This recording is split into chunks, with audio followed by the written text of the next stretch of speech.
Hello everyone, welcome to my YouTube channel learning English.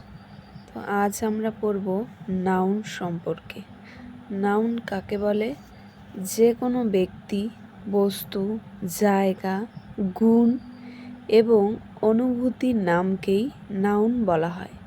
যেমন কোনো সেন্টেন্সে কোনো ব্যক্তির নাম বোঝালো, সেটাও নাউন। কোনো বস্তুর নাম বোঝালো, সেটাও নাউন।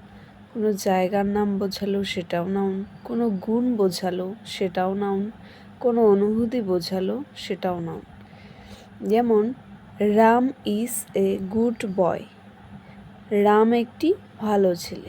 এখানে নাম হলো রাম, তাই রাম কোনো একটা ব্যক্তির নাম বোঝাচ্ছে, তাই এটা হলো নাউন। এখন আমরা পড়ব টাইপস অফ নাউন। নাউনের কতগুলো ধরন আছে। মোট 6টি ভাগ আছে।